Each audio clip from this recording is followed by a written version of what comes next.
Welcome to Voice Rising with Johnstad. Enjoy weekly conversations with leading luminaries, pioneering visionaries, singers, poets, musicians, and sound healers as we explore the profound role our voice plays on the path to self-realization and global enlightenment. The internationally acclaimed singer, composer, author, healer, recording artist, voice expert, creator of Voice Your Essence, and founder of the School of Voice, Johnstad uses her extraordinary spiritual gifts to empower others. Everything in this world vibrates. Everything has a frequency. A pioneer in the field of voice work and transformational songwriting. Her breakthrough methods are helping thousands of people worldwide fine-tune their body-mind-spirit system and unlock the energetic frequencies of limitless creativity, health, and abundance. Share your voice, ask your questions, join in the conversation. Receive life-changing, positive transformation and rise together to create a sound world. And here's your host, Johnstad. Hello, everybody, and welcome to Voice Rising. And today it's all about voicing dreams and manifesting miracles. What role does our voice play in shifting old paradigms and awakening to a life of vibrant, pure presence? And there's no one better to explore with us these bigger questions of meaning than the internationally renowned best-selling author, speaker, accomplished musician and composer, and president and publisher of New World Library, Marc Allen. Marc uses all of his vibrational layers of the voice to bring his wisdom and visionary messages to our world. He has written numerous books, including The Greatest Secret of All, Visionary Business, The Millionaire Course, and The Type Z Guide to Success, and his most recent book, The Magical Path, Creating the Life of Your Dreams and a World That Works for All, is filled with short, simple practices that have been proven to help thousands of people make wonderful changes in their lives. So, Marc, I warmly welcome you to the show today, and I'm excited to dive with you into all these big questions I have for you. Oh, thank you, Cara. Thank you so much. I really appreciate your show. It's wonderful. Yeah. So let's dig in. I've been reading lots of your books. I've been listening to your music because besides being an accomplished author, so you're the voice man, basically. You're working in all these different layers of voice, which we're going to discover in hopefully in this conversation. A lot of people, they think that the voice is only, they think of it as the speaking voice or the writer's voice, but there are so many layers to voice work. And just share with me, let's start in a very easy place. What was one of your childhood memories where you had an aha experience of, wow, this is powerful magic, this thing of being creative and being in flow, connected to the imagination? Oh, yes. Oh, what a great question. I love your show because it takes me to unusual places. So many interviews I'm doing the same answers. This is a brand new, wonderful one. I do remember one of my peak experiences, and I really just count 3 peak experiences really that were totally beyond words, completely ecstatic. One when I was 5 years old, just wandering alone into a church and gazing on a candle that my mother said was an eternal candle. And I took it literally. I thought that meant that candle had burned eternally and will continue eternally. Right. And I had this sense of the eternal. But then when I was 16, it was singing Bach. We had a great high school choir, 101 voices, and a great director. He was a powerful baritone singer. He sang opera. And he kept saying, there's rock in Bach.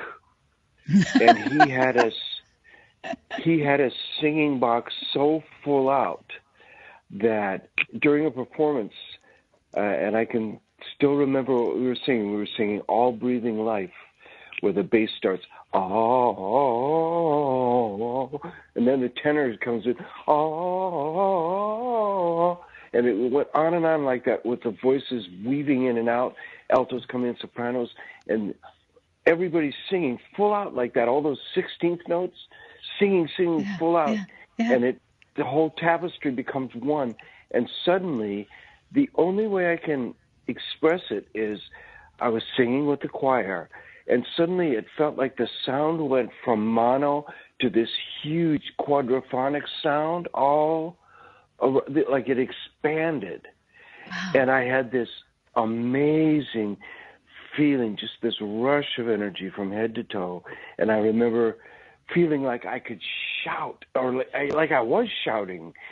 And whatever I did would be just perfect. I felt like I could scream. And Excellent. it just was, the glorious joy of Bach made me realize Bach's music. Those pipe organs were huge and loud, and they'd be in these vaulted churches, and he'd even have a choir of hundreds of voices split on each side, way up on the sides of the churches in choir lofts. So the sound must have been as loud as rock and roll, and it must have been awesome. And my choir director knew that, and we were so loud, and it was so powerful. I had this transcendent experience and just realized life is absolutely magical. Every moment of it is, and there are some great composers that can really bring us there. Yeah, I think that's mind-blowing or body-blowing. I don't know. I've had those moments too as a singer. And I think for me, what fascinates me so much is that similar to how breath is connecting us around the world, right? That the power of song also, that we can hear one beginning melody and we know the song, and when we start singing the song we can also become one body of consciousness, also the audience, right? So that it has this really magical ability, vibration and voice, and to go from the one, the point of one, to the point of everyone that comes back to the point of one, which sounds very crazy, but I know you know what I'm talking about. Yes. It's like we're everybody, and yet we're one, in that oneness of all, in that oneness of the moment. And it is. I love that. You did give me a very unexpected answer, because I've been really digging into a lot of interviews you've given, and that's precious. I can imagine, that really shaped your path. Right? I know that you studied theater, and I didn't know you were singing. I didn't know that. You've been keeping that a secret from the press out there. I didn't know so much about your singing. But I do think that it's interesting to explore today this idea that the voice is on many layers, right? So we have our first inkling of an idea, of a thought, and then we start identification, and then we have our belief systems. We have the spoken word, which then expands into conversations. We have the written word. We have books. We have, of course, what we just heard, this magnificent idea of the singing voice or a composer's voice. We have all these voices, and we also have the collective voice, right? So with all this tapestry of voice, this web or the stream of consciousness which is connected to our voice at all times, 24/7, in every single human being on earth, what role do you believe that our voice plays in shifting old paradigms and awakening to a vibrant life of pure presence? Oh, yes. What a wonderful question. I know years ago I discovered this ancient game from India called Leela, the game of life. And we play a game called Chutes and Ladders that sort of devolved from there, because Chutes and Ladders is just this little children's game. Well, the original Indian game has 8 levels, and they're the 8 levels of consciousness. They go through the 7 chakras of the human body, and then the 8th is beyond. And in the center of the 8th level is cosmic consciousness, and we start in cosmic consciousness. And you put a ring or something in that. There's like 64 to each of the 8 levels has 8 different squares, and each square is is a state of consciousness. So we start in the center of the eighth in cosmic consciousness, which embraces all of it, right? And then we just roll a single die, a singular of dice, a single die. And we keep rolling until we stay in cosmic consciousness until we roll a 6. And when we roll a 6, we go down to the first level of consciousness, the lowest level. The 6th square is called delusion. And we're born into this delusion, into this illusion that we're this separate being, separated from everyone else, alone and isolated in delusion. And then we keep rolling the dice, and it's like chutes and ladders, and we hit certain swords, and we soar up. And then, but after we soar, we can get bit by a snake and go back down. And so on the second level of consciousness, which gets up into the sensual things, and there's music. One of the squares is music and sound. And you hit that square, and it shoots you up to one of the highest levels of consciousness. So they knew thousands of years ago that just music, really hearing music, takes you to this wonderfully high level of consciousness. And then you go just beyond that. You can get bit by the snake of pride, for instance. Wow. Like a lot of high spiritual leaders can be bit by the snake of pride, and then, bam, you're way back down to the first level again. You're starting all over. But music shoots you up there. It's instantaneous. And I think that's totally true, whatever the music is. When you really hear music, all your other thoughts go, doubts and fears goes, even maybe the illusion that we're separate goes. Yeah, I always like to play with this. I love words, and I love to play with this at one and a tone, right? Just moving a couple of letters, and you just feel. And as a singer, of course, I know that, and I think also, even if you're not a singer, when we're in a tone, a pure tone, we're at one with that tone. There is no future. There's no past. We're in the sound, and that's where we have this sound mind, sound body experience, right? That we're just one with everything that is, right? But that's that game is excellent. I think it's interesting too, if you think of 8 layers of consciousness, we also have, of course, the cosmic octave, right? So we do have 8 within music. And if you know, you're a pianist. I saw you have a lot of albums out there. And if if you put your finger on the root of a chord and you count 8 half steps, you also get the 5th, which is basically so we have the 8 all over the place, right? So we have the and 8 as infinity. So I would love to play that game with you someday. If I'm ever in San Francisco Bay Area, maybe I can have the privilege too. Oh, do if you yes. Oh, if you're ever around, let me know. Yes.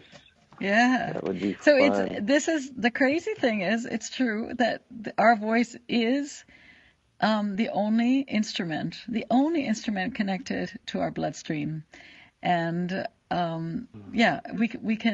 we can play the sax and we can buy the pianos and we can do all this stuff, but our voice is guiding us. It's with us 24/7, and you are working a lot. Supporting other authors and also aligning and realigning and recreating your own life and your own work for this world, manifesting your dream through voice work, right? So what can we understand through this idea that thoughts and feelings are the key to love, freedom, and fulfillment? So thoughts, is on top, feelings, we have the heart, the voice is smack in the middle. All the books that you have published and that you have personally written are integrating thought and feeling. Thought and feeling pops out in the voice. We call it, books, but it's actually voice work. Keys to love, freedom, and fulfillment. What can we understand by that unification? Yes. I get into this in The Magical Path, my most recent book, quite a bit, where our body really is the tree of life. I love that image from the Kabbalah, where You could say, they say the tree of life is the whole universe, and it's also just mirrored in our body. The roots of the tree are in heaven. It's like the tree is upside down because our roots are in heaven. Our roots are beyond us, above us in the entire universe. And then as the tree comes down through our bodies, it gets denser and denser and denser. So the very first impulses we have, the very first connections and things are all spiritual and very, very fine, a very high level of being. And then it filters down into our level of thought. And the impulse of creation goes from a spiritual impulse to a thought. And then it comes down more into our bodies. And from our minds, it comes into our voice then, and it becomes a sound. It becomes more concrete than just a thought. When we express something in words, it's far more concrete or denser. They often use the word denser. A spiritual impulse is very high and light. A thought is very still ephemeral. They come and go quickly. But then you put it in words or even music. I love that you've added music into your work so much. I hadn't reflected on it in the ways you have. It's wonderful what you bring to it. Makes me think about all kinds of new wonderful things. But in Magical Path, I think of how the spoken word then makes a thought far more concrete. And we bring it into our bodies. Then we really bring it down even through our hands and into the written word, and we have a concrete piece of paper there that we've actually written something on. Is far more concrete than a thought. And so I really do think the process of creation can be seen very simply. And the older I get, the simpler I see it. It's very simple. I had thoughts, I had intimations when I was younger, in my 20s, that it might really be simple. I had those few experiences. Part of me came to these simple realizations, but then part of my mind would say, oh no, it's far more complicated than that. You're really dealing with the subconscious mind and all the complexities of blah, blah, blah, and all this programming of doubts and fears. And my mind would talk me out of thinking that it was simple. But now as I've gotten older, I've realized, no, it is incredibly simple. The whole process of creation, creating anything in our lives, we take that thought and we bring it into our bodies and we express it through our voice, and then we bring it into our hearts. And as long as we have a focused, clear thought and we stay loving it, we stay in our hearts with it, it will manifest in our lives. What happens in our minds and in our hearts, it can get scattered. In our minds, it can get complicated. We can get overwhelmed with details if we're trying to create something like the career of our dreams or whatever. Initially, we've had a wonderful idea that we love. That's where we start. And as long as we can keep focused on that idea with love, we will be shown how to just manifest it. But if we get distracted with in our minds, or even then in our emotions, we can get off track and get sidetracked and not reach our destination. So let's I remember keep the wonderful, the wonderful analogy of a plane flying. A plane is off course over 95% of the time, but the pilot keeps correcting over and over. And when I heard that, I thought, that's the story of my life. And I realized that's it in totally simple terms. When we dare to dream and we get a clear, inspired thought of what we want to do and be and have in our lives, and then when that is totally in alignment with our heart, so we get heart and mind together, it matters. And then we voice it. Then we voice it to the world. We voice it. Yes. That's right. Here we go, Mark. We're going into a station break. Hold your amazing thoughts. I'm excited. We're going to be back in a couple minutes and talking more about the power of voice.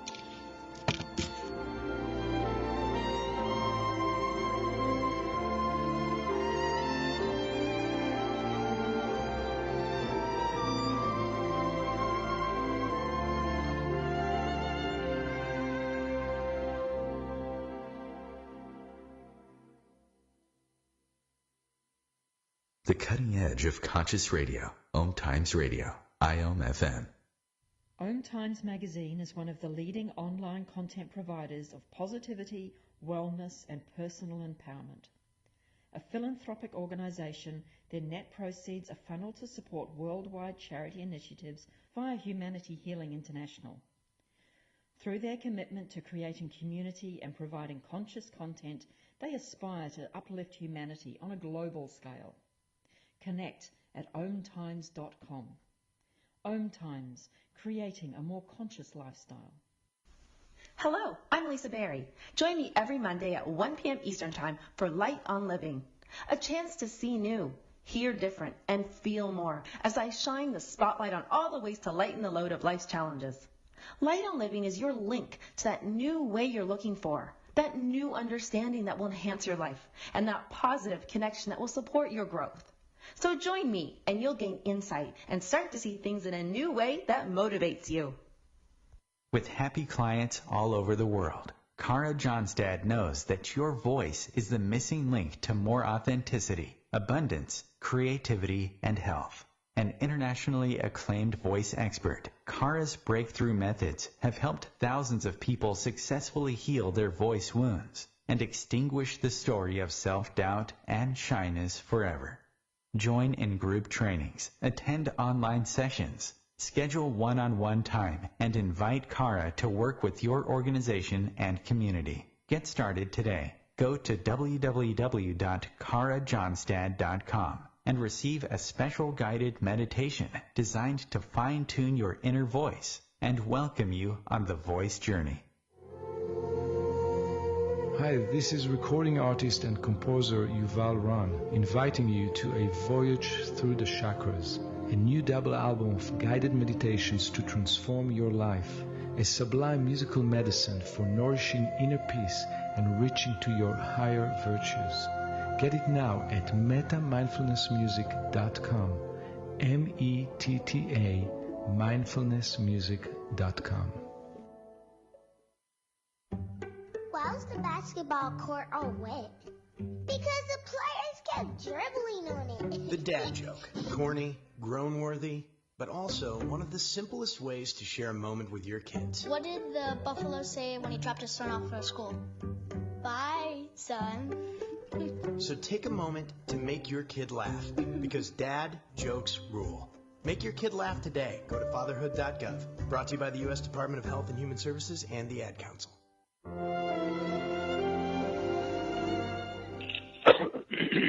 Hi, everybody. This is Cara Johnstad, and I'm back in the studio with my guest, Marc Allen, talking about the power of voice and what it can do and how it can support us to shift old paradigms and awaken to a life of pure presence. And we just left off with I thought was a incredibly beautiful image of the tree of life being rooted in heaven. And that touched me deeply because as a singer, what many people don't know is that our instrument is not an outward movement on the exhale, but it's actually created by a vortex motion, which is a still point on, how can I say this, as the inhale creates a movement that goes in towards our heart. And this is how the muscles of the voice work. And a lot of people miss that great opportunity to come into full resonance and full tone because they're so used to taking in an inhale and pushing it out into the world that they miss that small moment where spirit is literally asked to be pulled into the body. And what you were talking about before the break is really that those fine layers are being materialized, being embodied into what I always say is things that matter, right? We're creating matter, but we should be creating matter with things that matter, right? We don't need a lot of junk in our world. So if the word is it matters, let's make the matter matter. And okay, you might think I'm a little bit mad hat here, but anyway. So I thank you beautiful, for Cara. Yeah. That is beautifully put. I was just telling these singers, and it's so true that most people, when they start to sing, they're just singing right from their throat, right. or speaking right from their throat. And right. I was telling them, no, you sing from your whole body. Your whole body is aligned. You sing from the soles of your feet, and it ends up opening the top of your head. The whole tree of life is but what if you flip that? What if you flip that, Mark? This is an interesting thing. What if you sang from the top of your head and it ended up opening the soles of your feet? Yes, and that's what happens, definitely, yes. And I know you know then as a singer, those moments in music where suddenly you're not doing anything. It's all absolutely beyond you and just like flowing through you. It's just... Well, that's what's so magical. It from your... It is. Yeah. It is. No, it's magical because the people really literally do not understand that the vocal folds are a ring muscle that are leading towards the heart. So the ring muscle there's a suction happening that's going towards the heart. It's literally created that way. That's a physical truth. And what people often think about is only open, close, open, close, open, close, or I need to breathe in and then sing. But actually what we're doing is it's a paradox, because what we're doing is we're emptying from the air, but we're filling with sound, we're filling with consciousness, we're emptying so that we can be full of spirit, of beauty, and then give from that place. And that's why I so much love this idea. I don't know why. I need to read your last book, Mark, I confess. I never thought of the tree of life being rooted in heaven. I've seen the tree of life hundreds of times in print, and I'm always thinking of a beautiful tree. And my inspiration always came from, similar to lotus moments, that the tree is rooted in darkness and striving towards the heaven. But this idea of the tree being rooted in heaven just created a beautiful shift inside of me. Yes. So I thank you for that. Yes, it contains the 4 levels of being that every tradition I've ever studied talked about. It's in Buddhism, it's in Hinduism, it's in Kabbalah. So for the top of the tree of life, it all starts in the absolute void that encompasses the entire universe, of course, and then somehow within that void, on the highest spiritual level, the one comes into place. And that then divides into the 2, the Sephiroth, the stages of the tree of life. And so the highest level is all spiritual. And then those 3 get mirrored down into the mental planes of life. And creation becomes a thought. Then those 3 Sephiroth get mirrored down into the emotional levels of life, because we're spiritual, mental, emotional, and physical beings. And it's all there then in the tree of life. At the very top, the spiritual goes down mental through our minds and then gets into emotional. And that does start at the throat and heart, and then the whole solar plexus, and then finally comes into absolute material being, physical material being. And that is the seemingly magical and completely mysterious. We'll never understand how it works, but the process of creation. It does start with a spiritual impulse, then becomes an idea. And when that idea then gets focused with pure emotion of love behind it, and doesn't get distracted with frustration or anxiety or doubts or fears, then that idea manifests.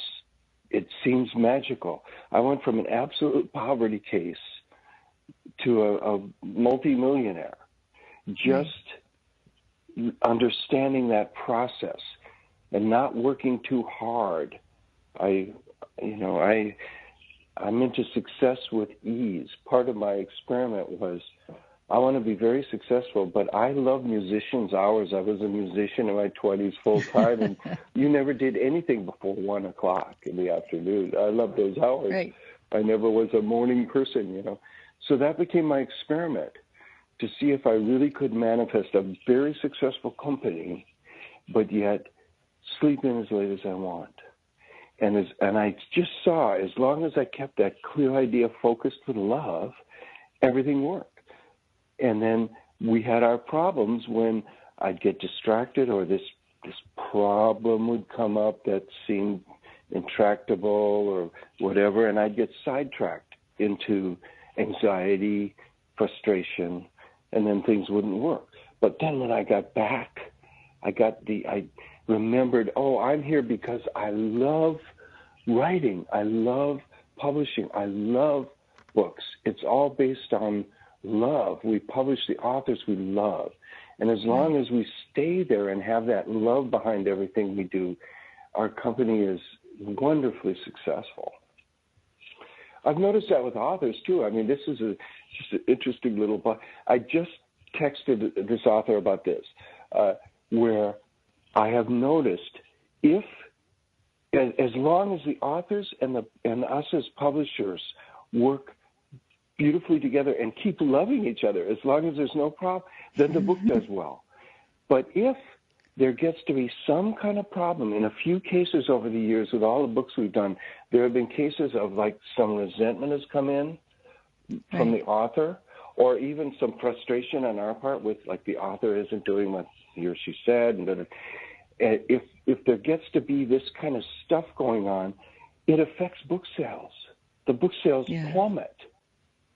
Yeah, and so crazy. I even just said in an email, my job is to keep loving these authors and to keep making sure that they're happy with what we're doing and that we're working together in a real win-win partnership here. That's and resolving any thought, conflict. right? That's my job, to resolve every bit of conflict. Because it's just like when we're creating anything, we want to resolve the frustration within us, because that's the problem. Any doubt or fear or frustration, that's the work we need to resolve in order for that effortless creation to happen.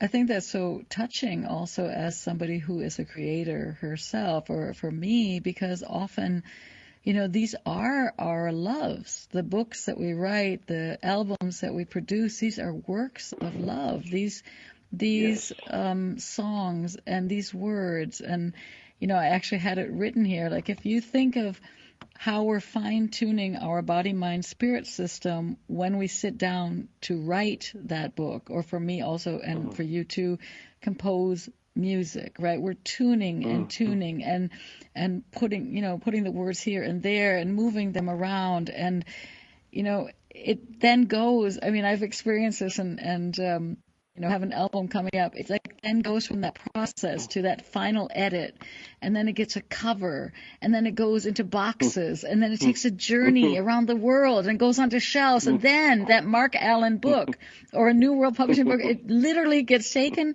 from a curious bystander who wants to have a good book, maybe doesn't even know yet the books, right? It gets taken into a bag, and then that bag gets taken home, and then they literally take you to bed, or they take you to the kitchen table, or they take you to their easy chair and put on a lamp. Maybe they light a candle, and your thoughts that were aligned with love and spirit become part, now this is the crazy stuff, of their life, of their body, of their choices, of their voice, of their decisions. This is so epically expansive. What does it feel to be a part of so many people's lives, transforming on that cellular level, because you chose to align your thoughts and heart with your voice and give that as a gift to the world?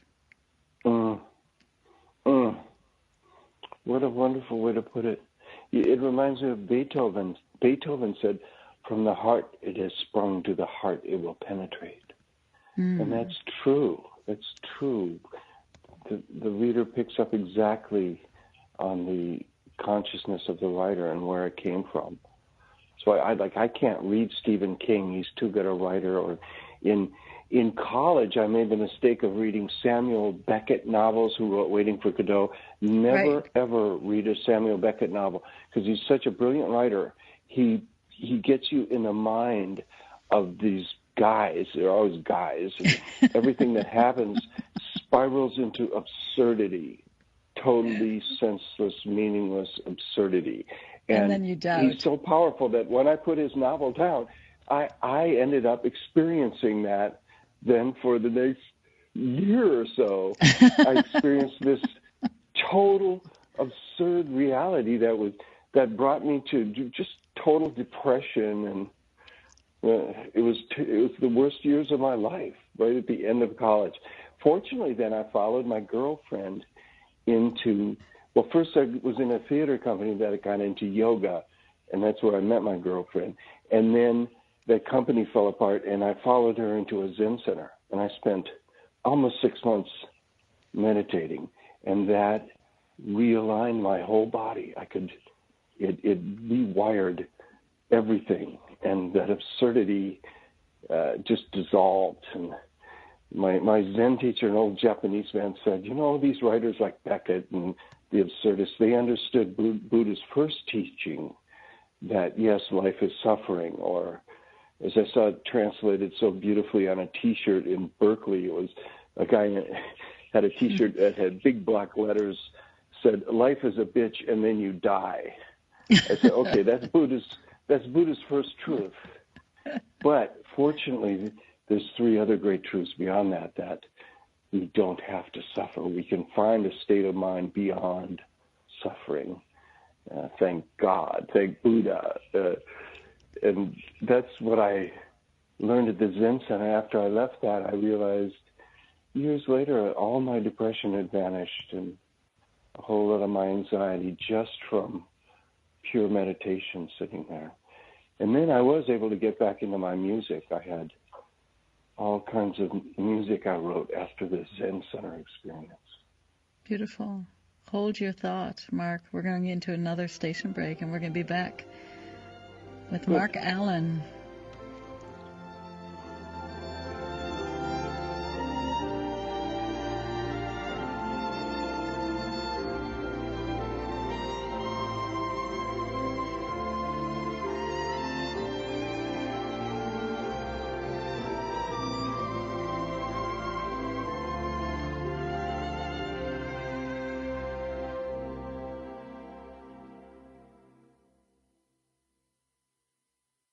Bringing a more conscious lifestyle to your world. OMTimes Radio. IOM FM.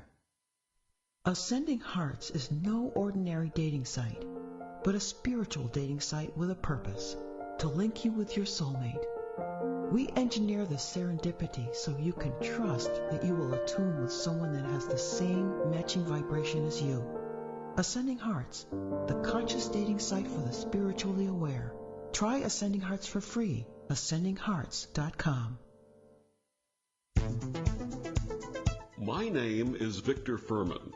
Some call me The Voice.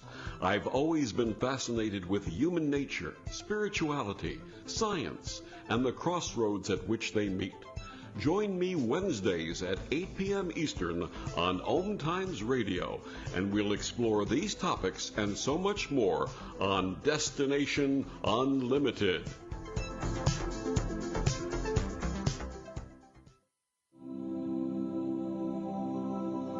Hi, this is New Age Grammy winner Paul Avgerinos. Thanks for listening to OMTimes Radio, and please support my peaceful healing music with a purchase at iTunes, Amazon, or wherever you shop for fine music.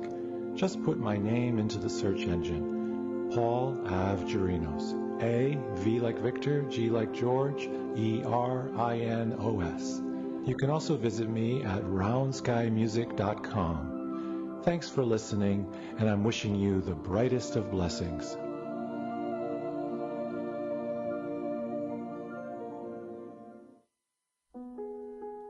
Imagine being fired because of who you love.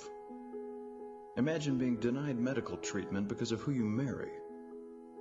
Imagine being evicted because of who you are.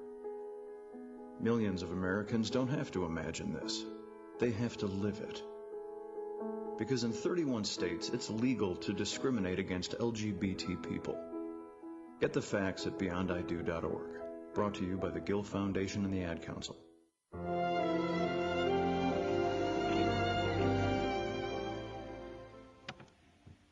Oh, here we are back with Marc Allen in studio talking about everything, talking about voice, talking about vibrational frequency, talking about the power that one book has to change the world. And so this is my next question, Marc. The voice is a catalyst, it's a healer, it's a divine spark.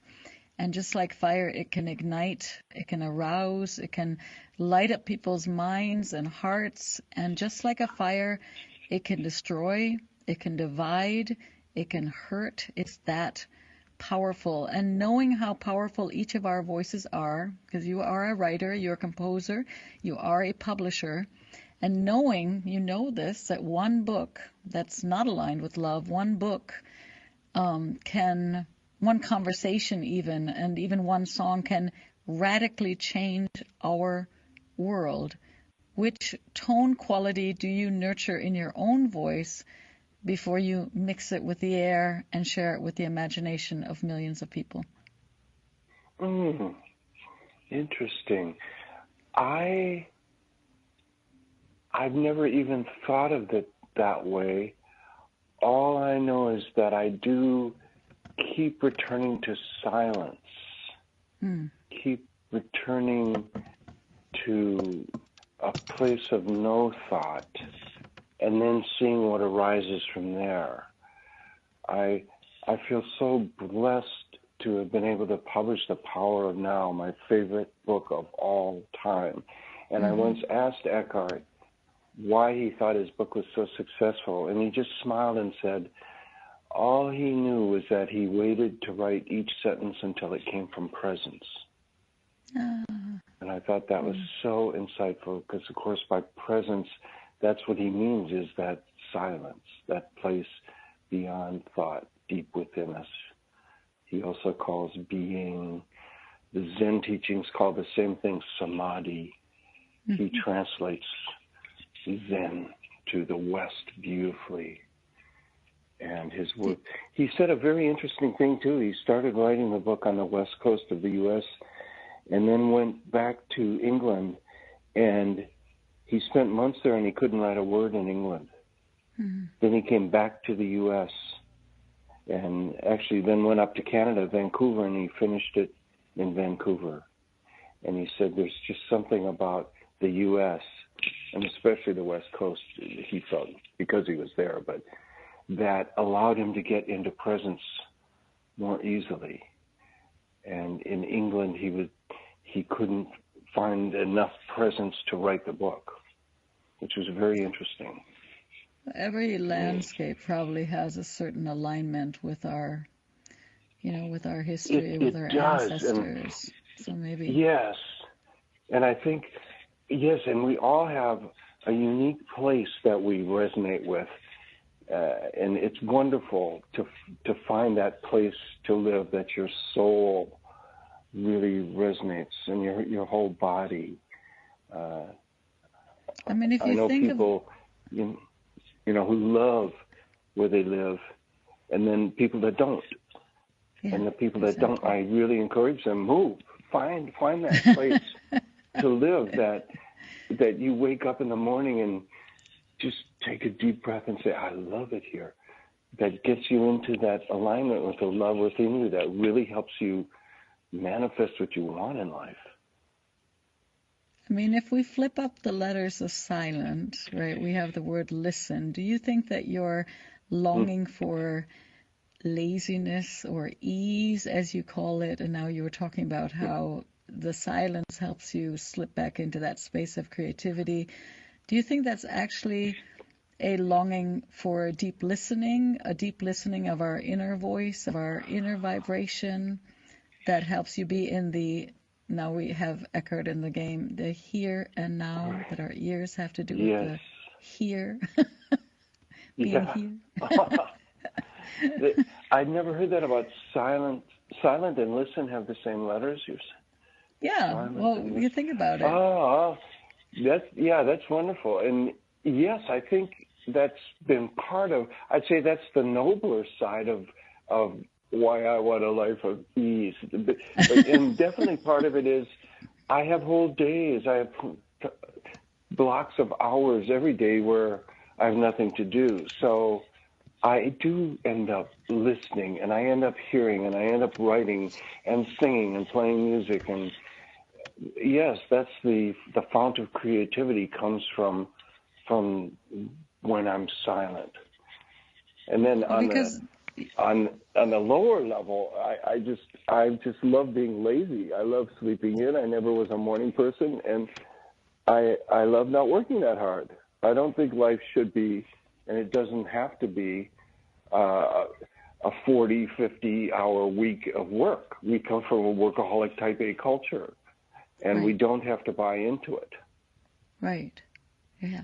I mean, a lot of people don't realize, they think of the voice as only being the, the larynx and the throat, but the ears are part of that voice chakra, part of the fifth chakra. Oh, yeah. So that, And I learned something very beautiful, which is going to, you might know it, but you might know it, but not know it. But the ears not only receive, so that's this receptivity that leads us to these higher creative states, but they're also singing. So the ears are emitting tones. The newest science say that the ears themselves are emitting tones, which is for me such a beautiful idea that even when we are in meditation, our ears are singing. They're emitting tones, and these tones can be I'm in German, gemessen, and these tones can be what's the word I'm looking for, Marc? Read my mind. They can be registered on equipment, right? So they, even as small babies, they can really see how many frequency, what's the frequency being taken into the brain, and what is the frequency being emitted into the world. So our ears are giving off constant signals to the outer world, which I think is so beautiful. As a singer, I think that's very beautiful because it helps us with that alignment process when we're speaking and when we're singing, to remember our beautiful ears and not to get too far ahead, to stay in our body and in that deep listening place, which is a place you seem to be very at home in. Listening to your inner voice. Yeah. And definitely good singing does involve listening. And I tell bad singers, they're not listening to themselves. Right. They're flat, they're not hearing. If they just pay more, just listen to themselves. What I think real bad singers, it's the same with bad writers. What happens is they start to sing, and the inner critic pops right up there in the mind. That isn't very good. And so suddenly that inner critic, they're hearing that inner critic louder than they're hearing their own voice. Right. If they just get rid of that inner critic, just say, go, get out of here, get out of here. And if they just listen, they can hear, that's flat. If I take it up, then it harmonizes with, then I'm right in tune. And writing, too, I always tell people, every writer, you sit down and you write a first sentence, the inner critic says, that's a terrible first sentence. And so you have to say, get out of here, inner critic. Go. I knew one woman that her image was she locked up the inner critic behind her. To me, I kick him out of the room. And then you say, I'll invite you back once I've got 20 pages. Then you can come back and be a really good editor. I'll really use your discriminating wisdom. But for now, get out of here, because I just need to get in touch with the Creator, and that's what comes out of silence. And your noise in my head can block that. So leave. Many people don't realize that there are good editors, right? There are really good people that are just passionate about being that very good editor. And then there are other people that are just in deep flow with truth, and they need a good editor, but it doesn't have to be themselves. That's what I've decided. Yes. I don't need to be an editor. I love editing. I love editing. My inner even your critic own things, even your own even words. My own things. Wow.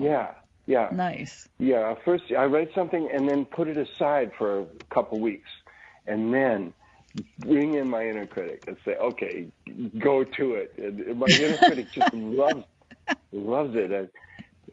I really enjoy editing other people's work too.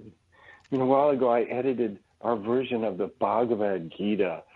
Nice. It was so wonderful. I mean, I was actually up in Vancouver. We were recording The Power of Now with Eckhart during the day. And then at night, I'd go back to my beautiful hotel, the waterfront, and I was editing Bhagavad Gita. And I'd just get up and walk around in stunned saying, what an incredible career I've created for myself. Just recording Eckhart and hearing The Power of Now all day. And then at night sitting for hours with the Bhagavad Gita. Right. Editing it, refining it, shaping the English. And my inner critic loves editing. Wow. Can I read a poem of yours that I adore? Oh, sure. Okay, the poem goes like this. This poem, everybody, is from Marc Allen. To live in a land where your soul sings and your heart knows as home. It may or not be the land of your parents, but it's the land you love more than any other place on this precious, sparkling planet. It's the land that opens your heart, the vistas, the air, the light that heals you and makes you rejoice in being alive.